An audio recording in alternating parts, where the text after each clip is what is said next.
Hola amigos, bienvenidos a mi espacio, soy David Parcerisa y como ya sabéis hemos hablado en anteriores vídeos sobre ese extraño y desconcertante polvo blanco, o también denominado oro monoatómico, que parece que los antiguos dioses sumerios consumían para prolongar su existencia a un nivel que desde luego a los humanos corrientes se nos podría antojar como algo sobrenatural. Estamos hablando de entidades que parece que eran capaces de vivir cientos de miles de años. Algo inconcebible para la mente humana actual. Y mucho menos para poder entender qué mecanismos entraban en juego para que esas entidades pudieran continuar viviendo y mantener todos los órganos internos en un buen estado de salud. Algo que, si seguimos el rastro de la historia, de los textos, de los diferentes hallazgos arqueológicos, especialmente en Egipto, vamos entendiendo un poco de qué va todo este proceso. Este supuesto polvo blanco, o también llamado por otras culturas como Fire Star, parece tratarse de una especie de destilación del oro corriente a un nivel subatómico, a un nivel que produciría en el organismo una extraña regeneración de los órganos internos y una modificación incluso del ADN. Expertos como el físico Dan Winter consideran que este oro multiplicaba por 1000 las funciones vitales del cuerpo, reequilibrando la energía en una especie de toroide, se iba desplazando de forma toroidal.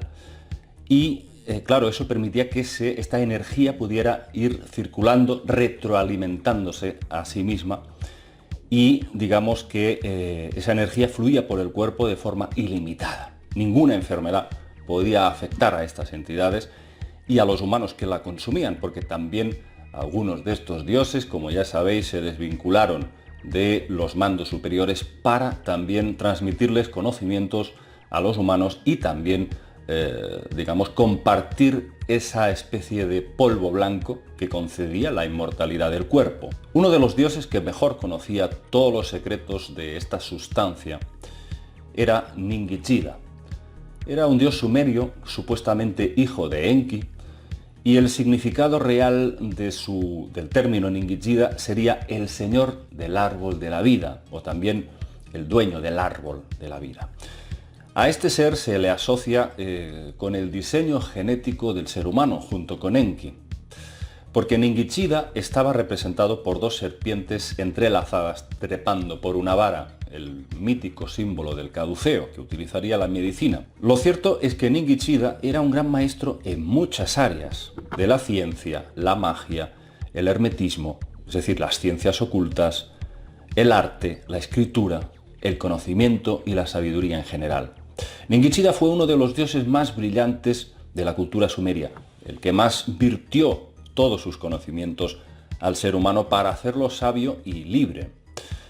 Por lo que hemos visto a través de textos y diferentes simbologías, este ser fue, digamos, la mano derecha de Enki, su más firme defensor y su más firme ayudante en cualquier tipo de emprendimiento. Se tratara de fundación de culturas, etc. Incluso Ningichida fue un dios vinculado a la biomedicina más avanzada. A la vista está que era conocido como el único dios que heredó de Enki sus más ocultos secretos sobre la inmortalidad.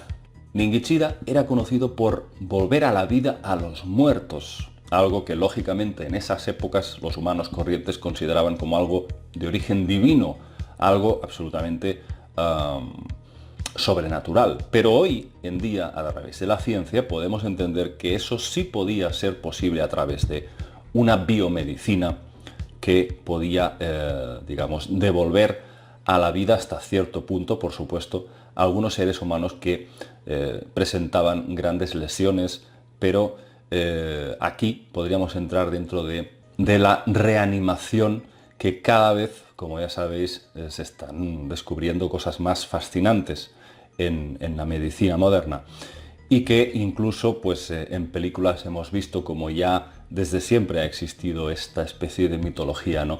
Por ejemplo, el doctor Frankenstein intentando resucitar a un ser humano compuesto por diferentes partes que han sido restauradas, ¿no? Entonces es algo que, desde luego, Ningichida parece que él ya este supuesto dios sumerio, tal como vemos en los textos, pues también estaba realizando este tipo de acciones, que para muchos son auténticas, digamos, violaciones de las leyes de la naturaleza, pero estos seres lo hacían. Verdaderamente ellos creían o consideraban que estaban en su derecho a experimentar a todos los niveles. Siempre estos seres a fin de, digamos, ayudar a la evolución. Cosa que el bando, vamos a decir, la facción enlilita, utilizaba para dañar al ser humano, por supuesto. Lo que muy pocos saben es que Ningishida era el dios equivalente del griego Hermes. De ahí viene el término hermetismo, las ciencias herméticas ocultistas.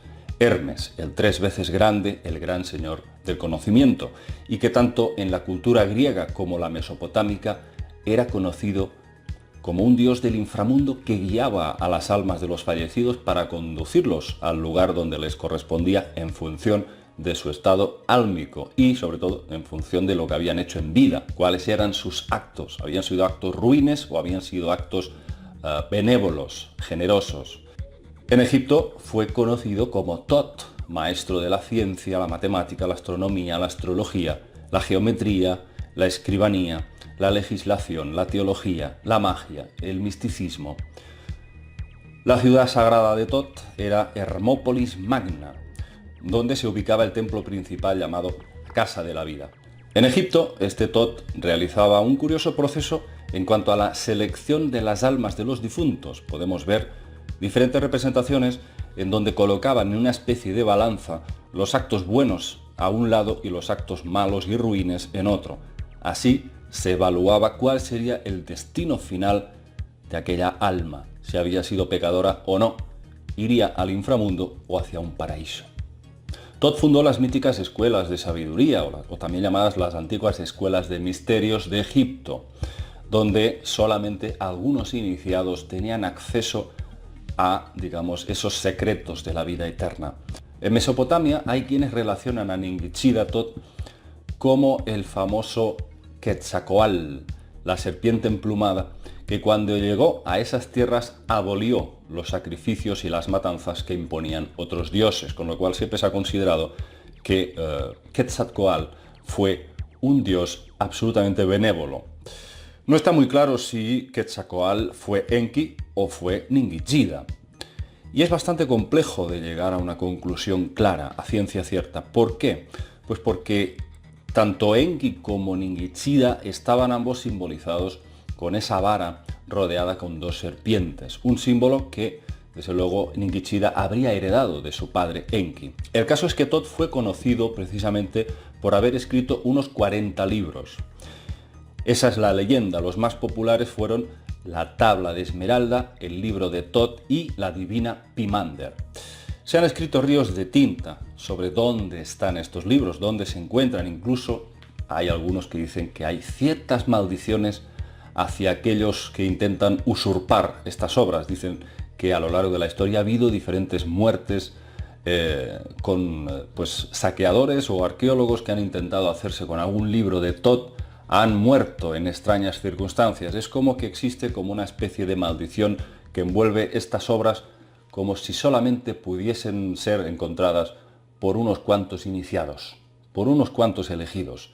Parece ser que lo que contienen estos libros es pura magia, secretos increíbles, reveladores sobre lo que hay detrás de las leyes universales, cómo poder mover, manejar o manipular los elementos de la naturaleza con una sabiduría basada muchas veces en el poder del verbo, en el poder de la palabra. No solamente estamos hablando de mantras o de ciertos cánticos, sino de la formulación exacta de ciertas fórmulas divinas, de ciertas palabras que contienen una fuerza, una vibración que puede, vamos a decir, activar ciertos resortes que desconocemos de la naturaleza. Y Tot precisamente era conocido con este don, con el don de la palabra. Tenía ese poder transformador a través de la formulación secreta de las palabras. Algunos arqueólogos aseguran que el libro de Tot describía los pasos para alcanzar la inmortalidad a través de 3 herramientas básicas. La primera de ellas sería el despertar de ciertas áreas del cerebro, como la glándula pineal, a través de cánticos y mantras, y meditaciones también muy parecidas a las practicadas por los monjes budistas. El segundo paso sería la ingesta de este misterioso polvo blanco que algunos, lógicamente, relacionamos con la quinta esencia del oro, y un tercer paso para alcanzar la inmortalidad, que sería mezclar ese polvo blanco con la esencia sagrada de las altas sacerdotisas. Eso decían estos expertos a través de diferentes mitologías que hablaban de los secretos de Thoth. Claramente, en este último punto se están refiriendo a la sangre menstrual, algo que está vigente en todas las culturas del mundo una y otra vez, y que de alguna forma está vinculado a ciertos rituales sagrados de iniciación a la vida eterna, utilizando esa especie de polvo blanco con la sangre menstrual. Una de las escuelas de misterios que fundaría Thoth en Egipto sería la Escuela Real de los Maestros Artesanos de Karnak, aunque oficialmente se le adjudica, digamos, su fundación al faraón Tutmosis III. Los miembros de esta escuela eran conocidos como la Hermandad Blanca, por una serie de ropajes que utilizaban de color blanco, y su misión se centraba precisamente en la elaboración de este misterioso polvo blanco. Los sumerios llamaban a este polvo Sem-Anna y los egipcios el pan blanco, porque parece que se mezclaba con una masa de pan. En esta representación podemos ver el misterioso polvo blanco que se les daba a los faraones egipcios para alcanzar gran longevidad. Una vez más, vemos un saber que es transmitido al ser humano, en este caso a los grandes monarcas descendientes de estos linajes. Lo que pasa es que, lógicamente, no es lo mismo ser descendiente de Enlil que de Enki. La pregunta es, ¿qué más evidencias tenemos para concluir que realmente existió este misterioso polvo blanco? ¿Acaso alguien ha conseguido en la era moderna hacerse con una muestra, por pequeña que sea? Bueno, la respuesta es que sí. Lo que pasa es que se ha corrido un túpido velo en torno a este tema. El egiptólogo británico William Matthew Flinders Petrie descubrió algo absolutamente increíble en la cima del monte Sinaí. Ahí estaba un templo egipcio que contenía restos de ese misterioso polvo blanco. Petrie lo descubrió debajo de unas losas. Era un polvo finísimo, muy puro. Parece que blanco como la nieve e incluso brillante, sin ningún tipo de adulteración. Petrie lo hizo llevar a Gran Bretaña para analizar, pero los resultados nunca llegaron ni se publicó absolutamente nada del tema. Una vez más, los grandes medios agachan la cabeza. Y, desde luego, las instituciones científicas se apoderan de esas muestras y se quedan con todos sus descubrimientos.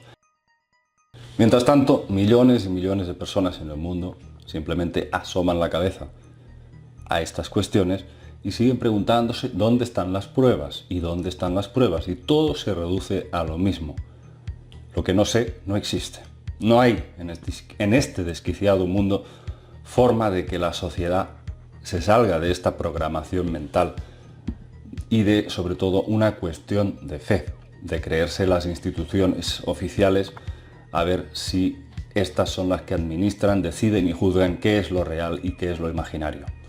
Y los que intentamos informar sobre estas cuestiones que chocan frontalmente contra la lógica establecida, ¿qué es lo que se nos dice de nosotros? Que estamos absolutamente locos, que estamos completamente zumbados. Claro, esta es la reacción humana más habitual. Cualquier cosa que se salga del campo de visión y experimentación, rápidamente la mente lo asociará con una pura locura. Pero claro, si algunos de vosotros os llaman locos, sabed que el loco hace locuras. Y que yo sepa, no sé qué es más locura, si salir a exponer temas trascendentes o salir a la calle con la cara pintada con la bandera de un equipo de fútbol y destrozar farolas. Pero claro, lo que está socialmente aceptado no es una locura, es simplemente una cuestión de normalidad, una tenebrosa normalidad, diría yo. Pero de eso hablaremos en próximos vídeos, sobre la psicología humana, y sus reacciones ante lo desconocido y cómo nos han programado desde niños para rechazar absolutamente todo lo que se escapa a la comprensión fácil. Ese es el cobijo fácil de las mentes más superficiales. Este está loco, este que se ha fumado, ¿eh? Este es un comentario que os podría decir que nos encontramos en casi todos los comentarios de los youtubers del misterio, como algo pues que ya, digamos, no tienen nada de original ni tampoco de gracioso, porque se hace más bien un poco pesado. En todo caso, si os ha gustado este vídeo de hoy, hacedmelo saber, porque tenemos lógicamente muchos más datos sobre este misterioso enigma del polvo blanco que encontramos en todas las culturas del mundo, amigos. No me alargo más y os espero en el próximo videoprograma. Un abrazo, amigos.